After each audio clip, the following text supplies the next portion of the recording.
चलिए आज हम लोग पढ़ेंगे कक्षा 8 के सामाजिक विज्ञान। सामाजिक विज्ञान के अंदर राजनीतिक विज्ञान का दूसरा चैप्टर हम लोग पढ़ने वाले हैं। पहला चैप्टर संविधान के बारे में हम लोग पिछला वीडियो में देख चुके हैं। अगर आप वो वीडियो नहीं देखे हैं तो आप देख लीजिए जाके।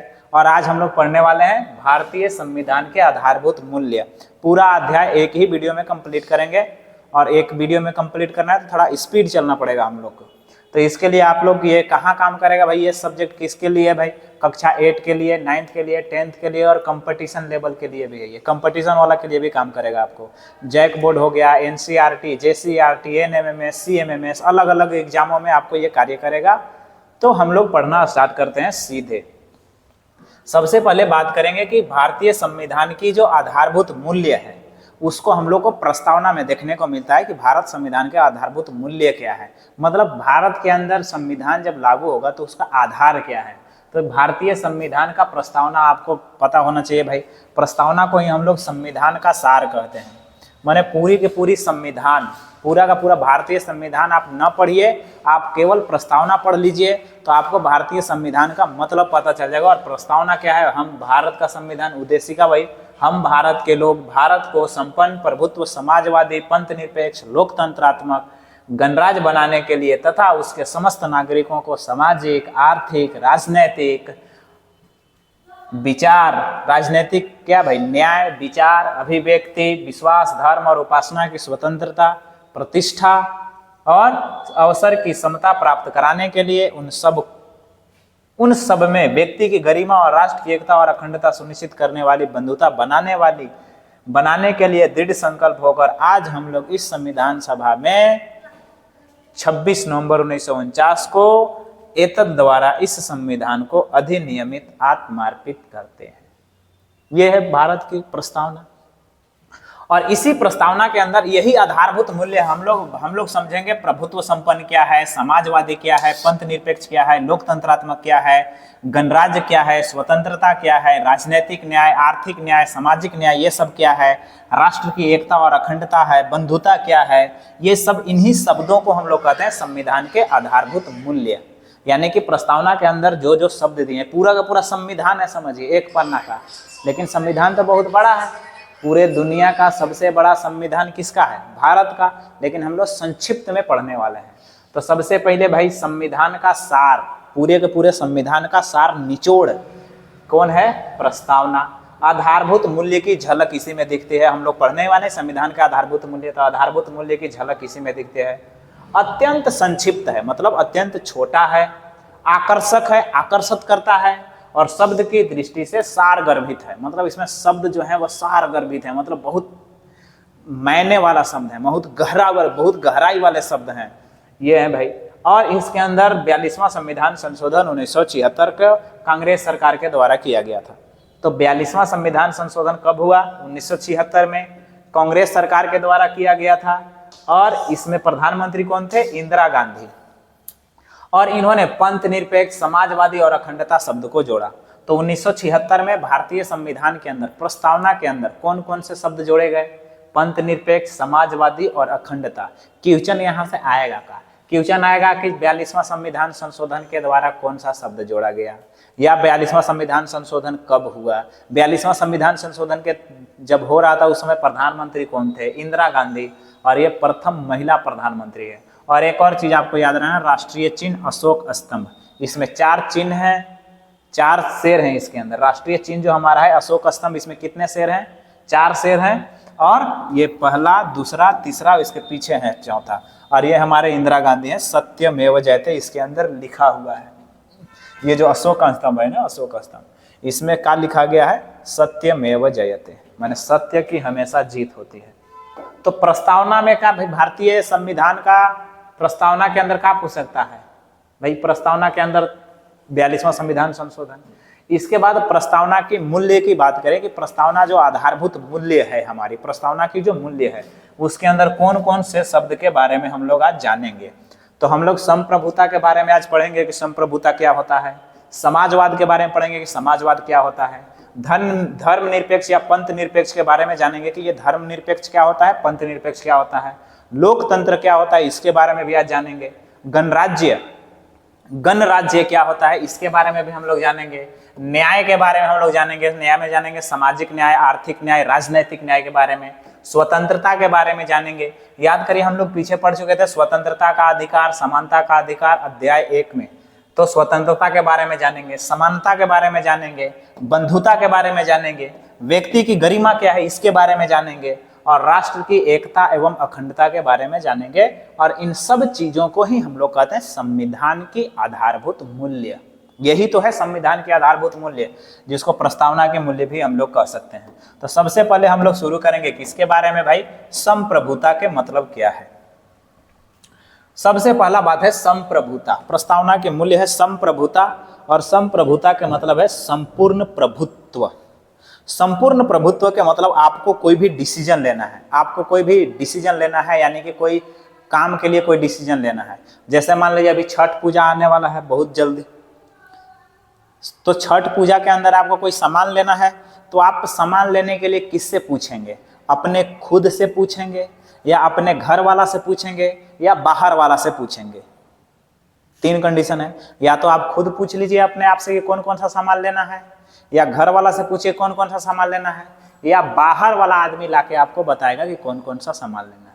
इसमें कह रहा है कि संपूर्ण प्रभुत्व संपन्न, यदि संपूर्ण रूप से हमारे पास क्षमता है डिसीजन लेने का, कि हम अपना डिसीजन खुद लेंगे, यानी भारत अपना डिसीजन खुद लेगा। वही कह रहा है कि भारत के आंतरिक एवं वैदेशिक मामलों में सरकार सार्वभौम तथा स्वतंत्र है। भारत के अंदर अगर कोई काम डिसीजन लेना होगा, भारत का विदेश के मैटर में कोई डिसीजन लेना होगा कि पाकिस्तान के मारना है कि नहीं मारना है, अलग अलग देशों के बारे में, कौन से देश से तेल खरीदना है, कौन से नहीं खरीदना है, कौन से बम खरीदना है नहीं खरीदना है, कौन से हथियार खरीदना है नहीं खरीदना है, इन सब चीजों के बारे में जो फैसला लिया जाएगा वो भारत सरकार खुद लेगी।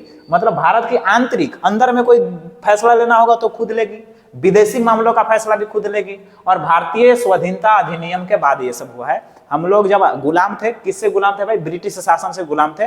तो 1947 ईस्वी में भारतीय स्वाधीनता अधिनियम लाया गया, और उसी के तहत हम लोग को आज़ाद किया गया, और हम लोग आज़ाद हो गए। और आज़ाद ऐसी थोड़ी कर देगा, बहुत सारा मेहनत लगा इसमें, बहुत सारे स्वतंत्रता सेनानी अपना आज़ादी का दिए थे भाई, आज़ादी में अपना शहादत दिए थे, तब जाके हम लोग आज़ाद हुए हैं। और 26 जनवरी 1950 को भारत संपूर्ण प्रभुत्व राष्ट्र बना। 26 जनवरी 1950 को भारत संपूर्ण प्रभुत्व राष्ट्र बना, यानी कि 26 जनवरी 1950 से हम लोग आंतरिक और वैदेशिक मामला में खुद डिसीजन लेंगे। और 1952 में चुनाव हुआ था। 1952 में प्रथम चुनाव हुआ था। तो प्रथम आम चुनाव कब हुआ था भाई? 1952 ईस्वी में। समझ गए कि नहीं? तो संप्रभुता का मतलब सीधा समझिए कि आप अपने आप में स्वतंत्र हैं, डिसीजन आप खुद लीजिएगा। इसके बाद है समाजवाद। समाजवाद के मतलब वाद के मतलब होता है बात, और समाज की बात, यानी समाज के हर व्यक्ति को बात रखने की जो स्वतंत्रता है, यही तो समाजवाद है। यानी समाज के अंदर कोई भी धर्म हो, कोई भी जाति हो, कोई भी लिंग हो, किसी के आधार पर समाज के अंदर भेदभाव नहीं किया जा सकता है। समाज के अंदर आप समाज के बिना भेदभाव के समाज सभी सदस्यों के हित में काम करना, किसी भी प्रकार का समाज के अंदर कोई सदस्य के भेदभाव नहीं करना है।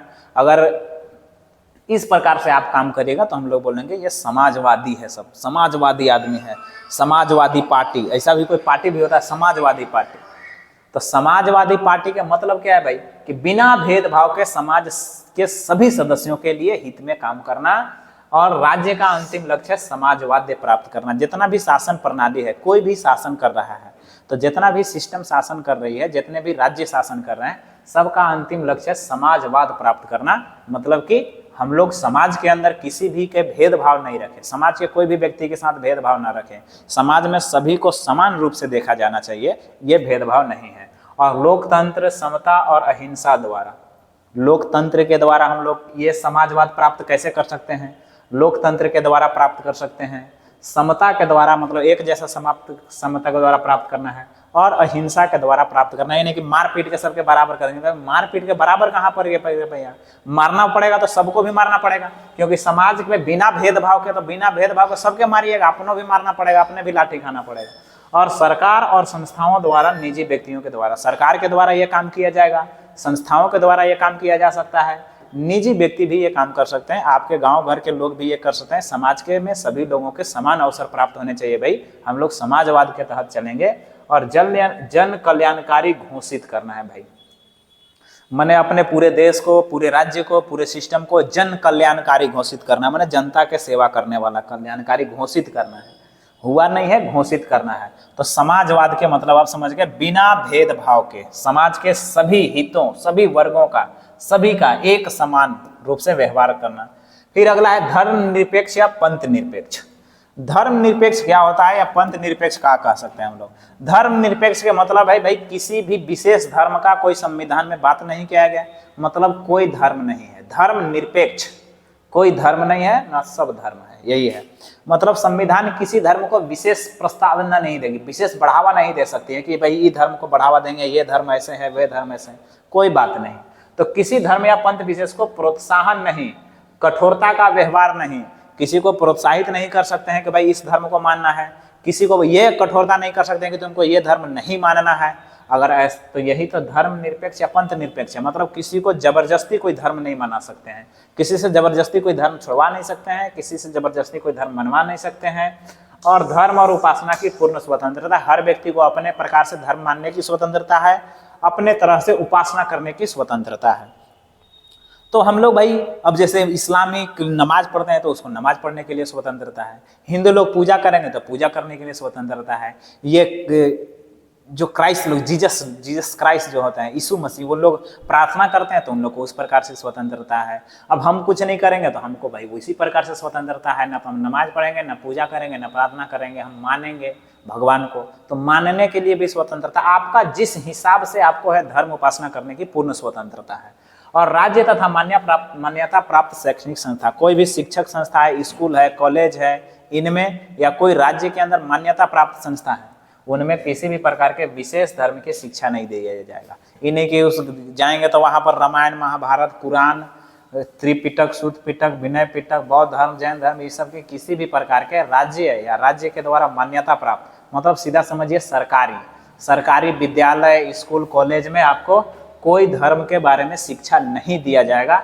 यही है धर्मनिरपेक्ष। चलिए, तो धर्मनिरपेक्ष भी हो गया। धर्मनिरपेक्ष के बाद अगला हम लोग का शब्द है कौन? लोकतंत्र। तो भारत कैसा देश है? लोकतांत्रिक देश है। भारत लोकतांत्रिक देश है भाई, बहुत सारा, ज्यादातर देश अब तो लोकतांत्रिक ही हैं, सब देश लोकतांत्रिक होते हैं। तो लोकतांत्रिक का मतलब है कि राजा को ताकत मिलेगा जनता से। राजतंत्र में राजा के पास ताकत होता है, सेना वना सब रहेंगे राजा के पास, लेकिन लोकतंत्र के अंदर जो राजा होगा उसको ताकत कौन देगा? जनता। कैसे देगा भाई? जनप्रतिनिधि के रूप में चुन के यहाँ से जनप्रतिनिधि के रूप में भेजेगा, उस सरकार बनाएगा और उस सरकार के पास ताकत होगा और वो सरकार हर बार चुनाव होगा। तो कहता है राज शक्ति का प्रयोग जनता के द्वारा होता है। जो राज शक्ति है, जो पावर्स है, जो ताकत है, वो किनके द्वारा प्रयोग किया जाएगा? जनताओं के द्वारा, वोट के चुनाव, इलेक्शन के द्वारा भाई। और जनता सर्वोच्च और बहुमत निर्णय द्वारा शासन करेगी। जनता सर्वोच्च है भाई, सबसे ऊपर जनता है, और जो जनता बहुमत के तौर पर, जिसको बहुमत का सरकार बनेगा वही शासन कर सकती है। अभी हमारे पास, हमारे भारत के अंदर केंद्र सरकार में बहुमत का सरकार नहीं है, गठबंधन सरकार है। गठबंधन मतलब बहुत सारे लोग मिलकर जब शासन करेंगे तो गठबंधन का सरकार हो जाएगा। 2014 से लेकर 19 तक, 2014 से लेकर 19 तक और 2019 से लेकर 24 तक, ये इसमें था भाई सरकार था कैसा? बहुमत के सरकार, भाजपा के बहुमत के सरकार था यहाँ पे। तो अब बहुमत के सरकार मतलब एक ही पार्टी जब सरकार बनाएगी तो बहुमत का सरकार हो जाएगा, और अलग अलग पार्टी मिलकर सरकार बनाएगी तो गठबंधन का सरकार हो जाएगा। लेकिन चाहे पार्टी कोई भी सरकार बनाए, वो सरकार जो बना रहा है उसको चुन के कौन भेजेगा? जनता। इसीलिए जनता के पास सर्वोच्च शक्ति है। और प्रत्येक 5 वर्ष में लोकसभा और विधानसभा का चुनाव होगा, या विधानसभा है भाई, लोकसभा और विधानसभा का चुनाव होगा। निर्वाचित प्रतिनिधि जो है वो सरकार द्वारा शासन करेंगे। जो निर्वाचित प्रतिनिधि हैं,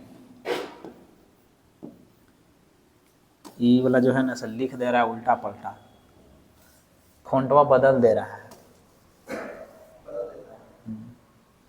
तो आपके पास जो निर्वाचित प्रतिनिधि हैं वो सरकार बनाएंगे, मतलब आप जिसको चुन के भेज रहे हैं वही क्या कर देंगे? सरकार बना देंगे। और 16वीं लोकसभा का गठन हुआ था 2014 में, और 17वीं लोकसभा का गठन हुआ था 2019 में। लोकसभा का मतलब संसद, संसद का समूह जो होता है वो लोकसभा का, लोकसभा में उसी को लोकसभा कह देते हैं मोटा मिसाल में। संसद का समूह को लोकसभा कह सकते हैं आप। तो 2014 में चुनाव हुआ, 2019 में, दोनों बार कौन थे? हमारे माननीय जी हैं कि नहीं? ये देखिए हमारे माननीय जी थे भाई प्रधानमंत्री मोदी जी, और हम लोग इस इलेक्शन से वोट देंगे, ये वोटर कार्ड होगा, जिसको वोट दे दीजिएगा वो सरकार बना देगा, और सरकार बना के आपको ऊपर शासन करेगा। तो कहेंगे हम लोग की जनता ही शक्ति दिया है इन लोग, आप खुद अपने आप पर शासन करने के लिए है भाई, जरूरी है। इसके बाद है हम लोग का गणराज्य।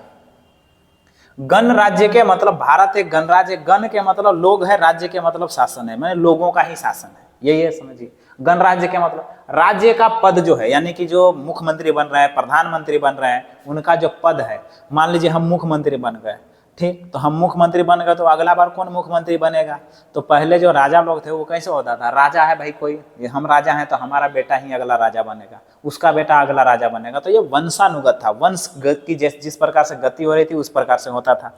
लेकिन अब जो हम लोग का अब जो लोकतंत्र है वो तो राजतंत्र था, लोकतंत्र के अंदर ऐसा नहीं है, मुख्यमंत्री और प्रधानमंत्री वही बनेगा जो जनता चुनेगा जिसको।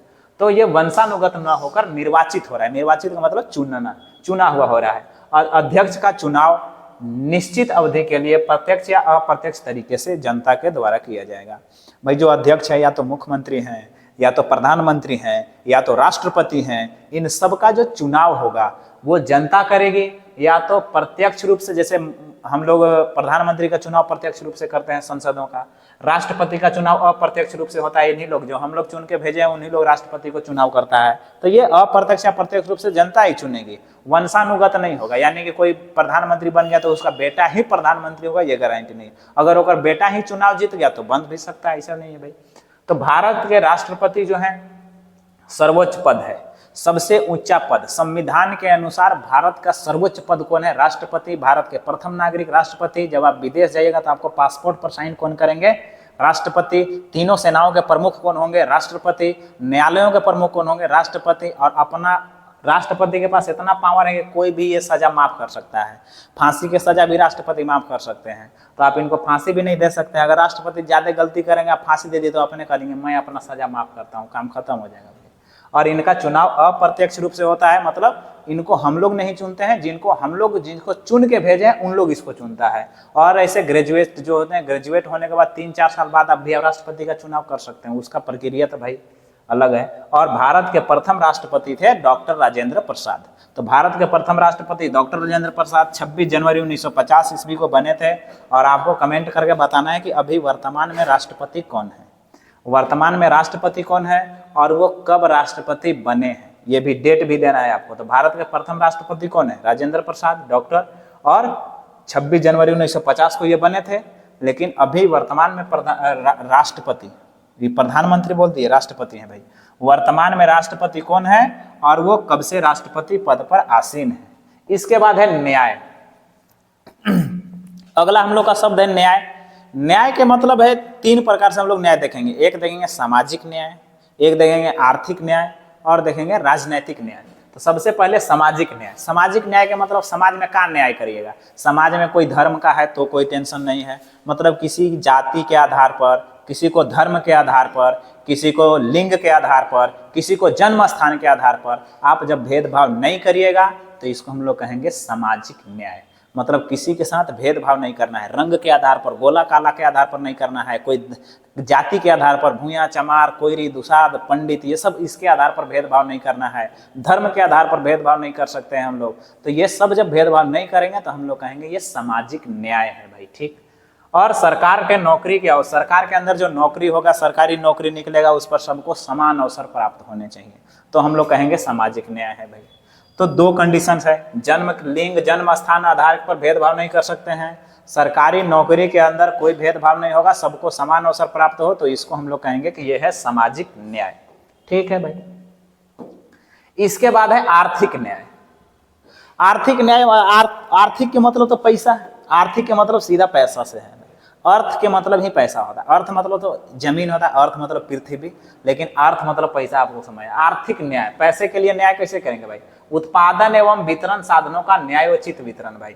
उत्पादन जो आप कर रहे हैं, आपके गांव में कोई संसाधन है, जैसे जल संसाधन है, पानी है, तो पानी का सबको समान बंटवारा, समान अधिकार है पानी को पाने के लिए, तो न्यायोचित बंटवारा करना है। किसी भी प्रकार का संसाधन मिलेगा तो न्यायोचित बंटवारा करना है। अब आपका गांव में तालाब है, तालाब में मछली है भाई, और मछली को मारे आप पकड़ ले, लेकिन आप पूरे गांव के पूरे समाज जिसका जिसका है उसके साथ न्यायोचित बंटवारा करना पड़ेगा आपको। तो सरकार ऐसा करेगी, हम लोग थोड़ी करेंगे। निजी व्यक्ति, हमारा पास तालाब रहेगा अपना तो हम आपको मछली मार कर देंगे, नहीं दे पाएंगे।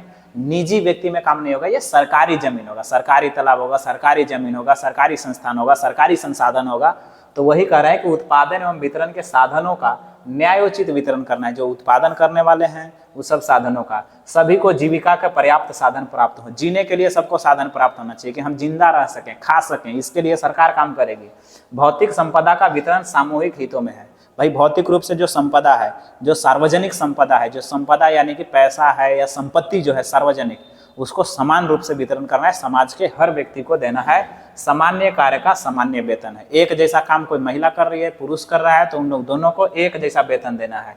अब दोनों मान लीजिए पुरुष भी ईंटा ढो रहा है, महिला भी ईंटा ढो रही है, तो दोनों को अलग अलग वेतन नहीं दे सकते हैं। जब दोनों एक काम कर रहा है तो वेतन भी एक जैसा होना चाहिए, एक वेतन। श्रम का दुरुपयोग नहीं करना है भाई, किसी भी श्रम का दुरुपयोग मतलब काम गलत तरीके से नहीं करवाना है आपको। मतलब कोई बच्चा से काम नहीं करवाना है, कोई स्त्री से काम नहीं कर, स्त्री से जो इच्छुक नहीं है उससे भी आपको काम नहीं करवाना है। तो स्त्री एवं बच्चों से काम नहीं करवाना है, नहीं तो श्रम दुरुपयोग हो जाएगा आपको। और बालकों को निःशुल्क तथा अनिवार्य शिक्षा की व्यवस्था करेगी सरकार, यही नहीं भाई। बालक जो हैं, बालक यानी कि लड़का लड़की जो बच्चे हैं, छोटे बच्चे 6 से 14 वर्ष के लिए हमारे पास तो मौलिक अधिकार भी है। हमारे पास मौलिक अधिकार है कि 6 से 14 वर्ष शिक्षा का अधिकार, मौलिक अधिकार। 6 से 14 वर्ष के बच्चों को अनिवार्य शिक्षा देना है हम लोग को। तो वही बालकों को निःशुल्क एवं अनिवार्य शिक्षा की व्यवस्था करेगी सरकार। तो ये हमारा कौन सा न्याय है? आर्थिक न्याय। इसी को हम लोग आर्थिक न्याय कह सकते हैं। फिर राजनीतिक न्याय। राजनीतिक न्याय में सबको चुनाव लड़ने के अधिकार है भाई, सबको वोट देने का अधिकार, सबको चुनाव लड़ने का अधिकार, यही तो राजनीतिक न्याय है। समस्त नागरिक को समान रूप से नागरिक और राजनीतिक अधिकार प्राप्त हो। नागरिक अधिकार मौलिक अधिकार में है, नागरिक अधिकार समानता का अधिकार, स्वतंत्रता का अधिकार, शोषण के विरुद्ध अधिकार, शैक्षणिक एवं सांस्कृतिक अधिकार और धार्मिक स्वतंत्रता का अधिकार और संवैधानिक उपचार का अधिकार। ये सभी अधिकार सबको प्राप्त होने चाहिए। राजनीतिक अधिकार भी प्राप्त होने चाहिए, वोट देने के लिए अधिकार प्राप्त होने चाहिए और चुनाव लड़ने के लिए अधिकार प्राप्त होने चाहिए। वयस्क मताधिकार का सिद्धांत काम करेगा भाई। मतलब वयस्क मताधिकार के मतलब 18 साल या 18 साल से ऊपर के जितने भी भारत के नागरिक हैं सभी को वोट देने का अधिकार ही वयस्क मताधिकार कहलाता है। तो ये वयस्क मताधिकार का सिद्धांत काम करेगा। अविभाजित वर्ग को कोई विशेष प्राप्त नहीं होगा। जो वर्ग, कोई भी वर्ग को विशेषता प्राप्त, विशेष अधिकार प्राप्त नहीं होगा। ऐसा नहीं कि तुम पंडित हो चाहे तुम ब्राह्मण हो तो तुमको विशेष अधिकार प्राप्त हो, ब्राह्मण हो, कोई नहीं। सब जात एक जैसा है, सबको एक तरीके से मत देने का अधिकार है। अविभाजित वर्ग कोई नहीं, कोई भी अविभाजित वर्ग है उसको विशेष अधिकार नहीं प्राप्त होगा। ये हमारा है राजनीतिक न्याय, सबको वोट देने का, इक्वल जस्टिस बोल। इसके बाद हम लोग बात करेंगे स्वतंत्रता का। मेन तो स्वतंत्रता ही है भाई, स्वतंत्र, आजाद। स्वतंत्रता का मतलब आजाद से है। आजाद के मतलब भाई विचार, अभिव्यक्ति, विश्वास, धर्म और उपासना की स्वतंत्रता। हमारे पास विचार की स्वतंत्रता है, मतलब हम अपने विचार को दूसरे को बता सकते हैं, इसकी स्वतंत्रता है। और धर्म की स्वतंत्रता, हम लोग किसी भी धर्म को मानने के लिए स्वतंत्र हैं, किसी भी प्रकार के धर्म को मानने के लिए स्वतंत्र हैं।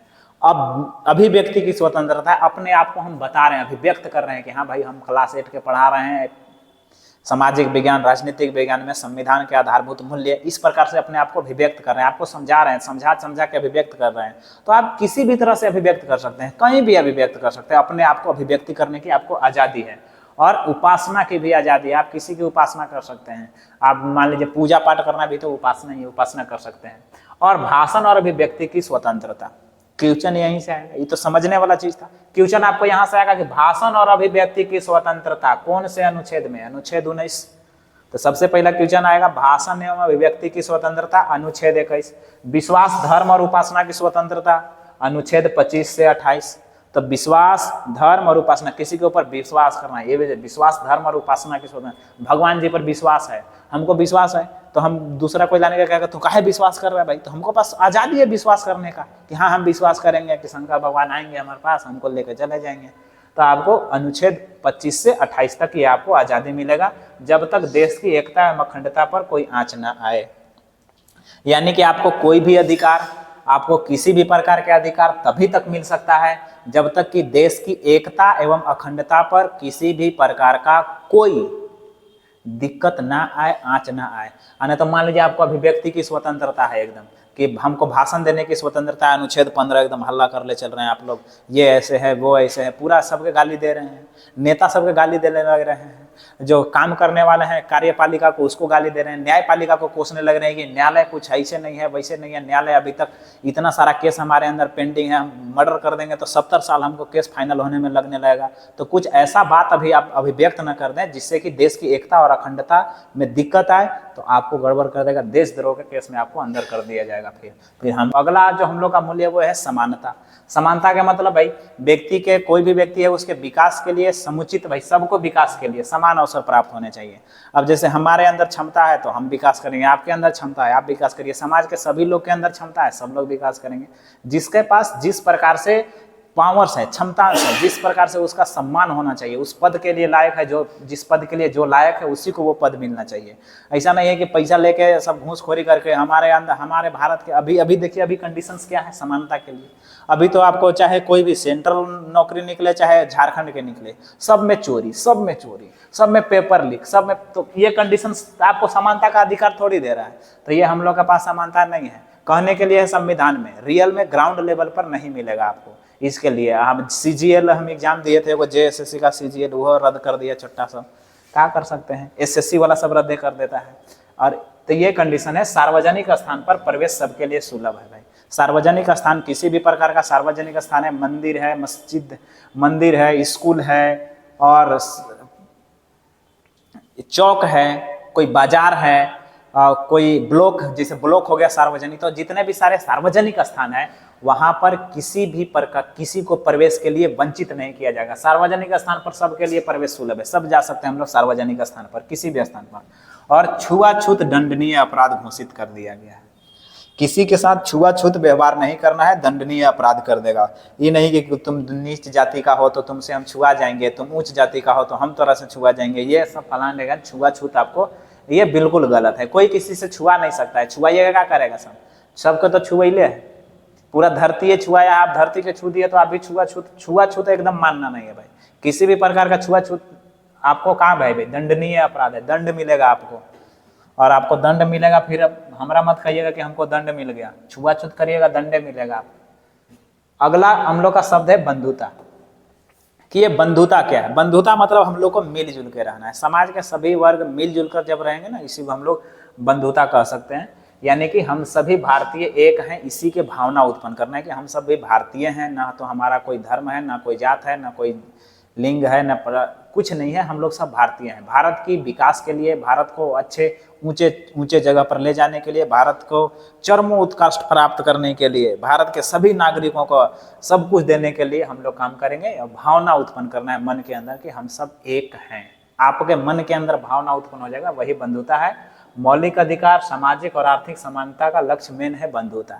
चाहे आप तो मौलिक अधिकार हम लोग को दिया गया है, या सामाजिक न्याय दिया गया है, या फिर आप आर्थिक समानता दिखा रहे हैं, सबको दे रहे हैं कि आर्थिक रूप से सब समान है, सामाजिक रूप से समान है, और हमारे पास सबको मौलिक अधिकार प्राप्त है। तो इनका मेन लक्ष्य क्या है, क्यों दे रहे हैं? क्योंकि हम लोग को सबको बंधुता प्राप्त करना है। बंधुता प्राप्त करने का मतलब ही है हम सब भारतीय एक हैं, इसी की भावना। तो हम सब भारतीय एक हैं, इसीलिए तो बोला जाता है हम भारत के लोग भारत को संप्रभुत्व पढ़ चुके हैं, लोकतंत्रात्मक, पंथ निरपेक्ष, ये सारे के सारे शब्दों को। तो संप्रभुता के बारे, आप बंधुता के मतलब समझ गए। इसके बाद बात कर रहे हैं व्यक्ति की गरिमा। व्यक्ति की गरिमा के मतलब आत्मसम्मान के साथ जीवन जीने का अधिकार है, यही है व्यक्ति की गरिमा। आत्मसम्मान के साथ जीवन जीना। आत्मसम्मान के मतलब कि आप कहीं जा रहे हैं, जैसे कि आप जितने भी सारे आत्मसम्मान कैसे कर सकते हैं?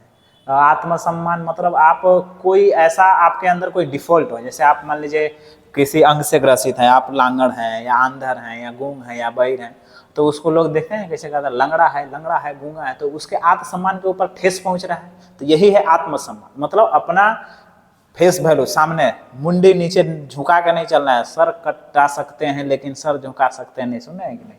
तो ये आत्मसम्मान के साथ अपना जीने का अधिकार होना चाहिए। और इसके लिए सरकार क्या करेगी भाई? तो जीविका के पर्याप्त साधन उपलब्ध करेंगे। जीने के लिए जितने भी सारे आधारभूत है, खाना, बिजली, पानी, घर, ये सब सरकार उपलब्ध करवाएगी।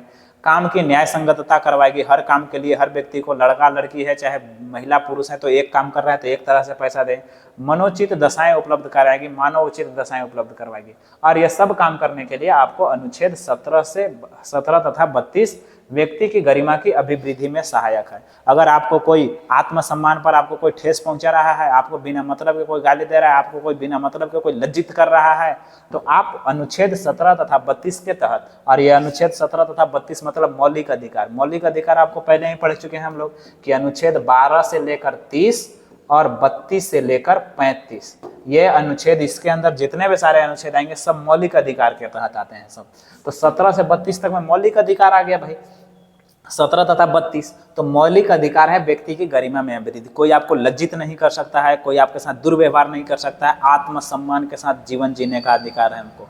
आत्मसम्मान के साथ अगर जीवन नहीं जीने दिया जाएगा तो आपके ऊपर हम क्या कर देंगे, न्यायालय में जाके कार्रवाई करवा देंगे, और उच्च न्यायालय इसकी क्या करेगा भाई, कार्रवाई कर देगा। और ये सब काम कौन करेगा, सरकार की जवाबदेही है ये सब करने के लिए। बढ़िया है। तो व्यक्ति की गरिमा है। लास्ट है हम लोग का राष्ट्र की एकता एवं अखंडता। तो सभी नागरिकों का यह कर्तव्य है भाई, सब नागरिक यह काम करेंगे कि राष्ट्र की एक संप्रभुता, एकता और अखंडता की रक्षा करें। मतलब राष्ट्र की एकता, संप्रभुता और अखंडता की रक्षा कैसे करें भाई, अखंड भारत। अखंड भारत नाम सुने होंगे। भारत मान लीजिए, भारत को कहीं टूटने नहीं है। एकता मतलब हम लोग सब एक रहें, अखंड मतलब हम लोग टूटे नहीं। तो यही तो है, एकता मतलब एक जैसे रहें, अखंड के मतलब टूटे नहीं, और संप्रभुता का मतलब हम सब बराबर हैं। संप्रभुत्व संपन्न राज है हम लोग का, संप्रभुत्व संपन्न राज है हम लोग का भाई। और इसके लिए हम लोग अनुच्छेद 51 के क बात करते हैं, मौलिक कर्तव्य। अनुच्छेद 51 के क में क्या बात किया गया है, मौलिक कर्तव्य, यानी कि नागरिकों का क्या क्या काम है। 11 मौलिक कर्तव्य के बारे में हम लोग को बताया गया। इसके बाद हम लोग कुछ राष्ट्रपतियों के बारे में हम लोग जानेंगे भाई, कुछ व्यक्तियों के बारे में जानेंगे जो भारत के संविधान के निर्माण में बहुत ज़्यादा महत्वपूर्ण निभाए हैं। भारत के अंदर राजनीतिक में उनका योगदान रहा है, भारत के अंदर अलग अलग चीज़ों में उनका योगदान रहा है, तो उनके बारे में हम लोग जानेंगे। सबसे पहला हम लोग जानेंगे सरदार वल्लभ भाई पटेल के बारे में। तो सरदार वल्लभ भाई पटेल प्रथम गृह मंत्री थे, भारत के प्रथम गृह मंत्री, स्वतंत्र भारत के प्रथम गृह मंत्री सरदार वल्लभ भाई पटेल। इनको लौह पुरुष भी कहा जाता है, भारत का बिस्मार्क भी इनको कहा जाता है। तो भारत का बिस्मार्क, लौह पुरुष, भारत के लौह पुरुष सरदार वल्लभ भाई पटेल। क्यों इनको कहा जाता है भारत का बिस्मार्क या लौह पुरुष, क्योंकि ये बहुत सारे देशी रियासत जो शुरुआत में जब आज़ादी हुआ था तो अलग अलग राजाएं शासन कर रहे थे, छोटे छोटे राजाओं, उन सब छोटे छोटे देशी रियासतों को भारत के अंदर मिलाने का काम किया था बहुत सारे। और इनका जो जन्म हुआ है, इनका जन्म 31 अक्टूबर को हुआ है, और 2014 से 31 अक्टूबर को हम लोग राष्ट्रीय एकता दिवस के रूप में मनाते हैं। तो सरदार वल्लभ भाई पटेल के जन्म दिवस के शुभ अवसर पर हम लोग राष्ट्रीय एकता दिवस मनाते हैं 31 अक्टूबर पर। 31 अक्टूबर को इनका जन्म हुआ था। कब से मनाते हैं भाई, 2014 से हम लोग मनाते हैं राष्ट्रीय एकता दिवस। तो ये हैं सरदार वल्लभ भाई पटेल। बढ़िया है। इसके बाद है डॉक्टर राजेंद्र प्रसाद। इनके बारे में जाना, प्रथम राष्ट्रपति कौन थे, डॉक्टर राजेंद्र प्रसाद। भारत के, स्वतंत्र भारत के प्रथम राष्ट्रपति डॉक्टर राजेंद्र प्रसाद थे। और जब बनेंगे तो 26 जनवरी कब, 26 जनवरी 1950 ईस्वी को बने हैं भाई। और कब तक रहेंगे, 13 मई 1962 तक। तो 26 जनवरी 1950 में बने, 13 मई 1962 तक ये राष्ट्रपति पद पर रहे। भारत के प्रथम राष्ट्रपति यही हैं भाई। और इनका जन्म हुआ था कहाँ, बिहार के अंदर, बिहार में जन्म हुआ था, सिवान जिला के अंदर जीरादेई गाँव, जीरादेई गांव, बिहार, सिवान जिला में जन्म हुआ था। और ये 2 बार लगातार निर्वाचित हुए थे, और 2 बार राष्ट्रपति बनने वाले थे वही माननीय राजेंद्र प्रसाद जी। इसके बाद हमारे सर्वपल्ली डॉक्टर राधाकृष्णन। शिक्षक दिवस हम लोग इन्हीं के जन्म दिवस के ऊपर मनाते हैं, 5 सितंबर को शिक्षक दिवस मनाते हैं। ये 2 बार उपराष्ट्रपति भी रहे हैं, ये 2 बार उपराष्ट्रपति रहे हैं और 1 बार राष्ट्रपति रहे हैं। और 5 सितंबर के दिन इनको लिए हम लोग शिक्षक दिवस मनाते हैं। क्वेश्चन आएगा का यहाँ से, शिक्षक दिवस मनाते हैं 5 सितंबर को, खत्म, यही बात आएगा। 2 बार उपराष्ट्रपति बने डॉक्टर सर्वपल्ली राधाकृष्णन। और जहाँ से राजेंद्र प्रसाद छोड़े थे 13 मई 1962 से, वहीं से स्टार्ट होगा। 13 मई 1962 से 13 मई 1967 तक 5 साल के लिए चुनाव होता है। अभी तुरंत पढ़े लोकतंत्र के अंदर कि हर जो हमारा संवैधानिक पद है, सबसे ऊंचा संवैधानिक पद राष्ट्रपति, उनका 5 साल के लिए चुनाव होगा। संसदों के लिए, मुख्य प्रधानमंत्री के लिए भी वही होता है। इसके बाद है नीलम संजीव रेड्डी। और नीलम संजीव रेड्डी नाम आपको लग रहा होगा लड़की लेखे, लेकिन ये आदमी है लड़का। यह नीलम संजीव रेड्डी, ये भी राष्ट्रपति रहे हैं भाई। 25 जुलाई 1977 से 25 जुलाई 1982 तक ये राष्ट्रपति रहे हैं। प्रथम निर्विरोध राष्ट्रपति हैं। यहीं से क्वेश्चन आएगा कि प्रथम निर्विरोध मतलब बिन अकेले खड़ा हो गए। निर्विरोध के मतलब इनके विरोध में कोई खड़ा नहीं हुआ। समझ रहे हैं? आपके गांव में भी होगा सब, वार्ड ज्यादातर निर्विरोध वार्ड के अंदर होता है। गांव में एगो वार्ड खड़ा होगा, निर्विरोध जीत गया। तो ये प्रथम ऐसे राष्ट्रपति थे जो निर्विरोध जीत गए। इनके विपक्ष में कोई खड़े नहीं हुआ, अकल ही खड़ा हो गए तो फिर जीतना कहाँ भाई, निर्विरोध हो गया। और प्रथम निर्विरोध राष्ट्रपति हैं। इसके बाद अगले राष्ट्रपति हैं प्रतिभा देवी सिंह पाटिल। प्रथम महिला राष्ट्रपति प्रतिभा देवी सिंह पाटिल। प्रथम महिला राष्ट्रपति प्रतिभा देवी सिंह पाटिल 25 जुलाई 2007 को शपथ लिए और 25 जुलाई 2012 तक रहे। खत्म, प्रतिभा देवी सिंह पाटिल। इसके बाद हम लोग भाई अबुल पाकिर जैनुल अब्दीन अब्दुल कलाम आजाद, सीधा समझिए एपीजे अब्दुल कलाम आजाद। तो एपीजे अब्दुल कलाम आजाद, इनको मिसाइल मैन के भी नाम से जाना जाता है। ये मिसाइल है, भारत के अंदर मिसाइलों बनाने का, यही मिसाइल के जनक, भारत में मिसाइलों का जनक है एपीजे अब्दुल कलाम। मिसाइल विसाइल बना रहे, बम ये बनाए थे, हमारे परमाणु बम पोखरण में परीक्षण किए थे। और ये राष्ट्रपति से पहले वैज्ञानिक थे और इनका जो मृत्यु हुआ था ना वो कार्यकाल के दौरान। वैज्ञानिक के बाद वैज्ञानिक हुआ, फिर राष्ट्रपति बन गए। राष्ट्रपति बनने के बाद जब वो पद से राष्ट्रपति पद छोड़े, इसके बाद इनका जो मृत्यु हुआ वो एक शिक्षण कार्यक्रम के दौरान हुआ। शिक्षा के बारे में भाषण दे रहे थे, वहीं इनका देहांत हो गया। तो देहावास कार्यक्रम के दौरान व्याख्या देते हुए शिक्षण कार्यक्रम के दौरान। तो यही है भाई, यहाँ से क्वेश्चन आपको आ सकता है क्या, अब्दुल कलाम आजाद से मिसाइल मैन किसे कहा जाता है, अब्दुल कलाम आजाद को। और ये कब बने थे राष्ट्रपति, 25 जुलाई 2000 ईस्वी को। तो ये है हम लोग का, आज हम लोग खत्म कर चुके हैं संविधान के आधारभूत मूल्य। तो संविधान के आधारभूत मूल्य अध्याय 2 हम लोग पूर्ण रूप से समाप्त कर चुके हैं। यहाँ से आपको इसके अलावे कहीं से भी क्वेश्चन आ नहीं सकता है। तो आप लोग पढ़ते रहिए, लाइक शेयर सब्सक्राइब करते रहिए। और हम लोग झारखंड बोर्ड के सभी क्लास 8, 9, 10 के सभी विषयों के बारे में आगे वीडियो आपको आते रहेगा। शेयर सब्सक्राइब लाइक करते रहेंगे। मिलेंगे अगले क्लास में। जय हिंद।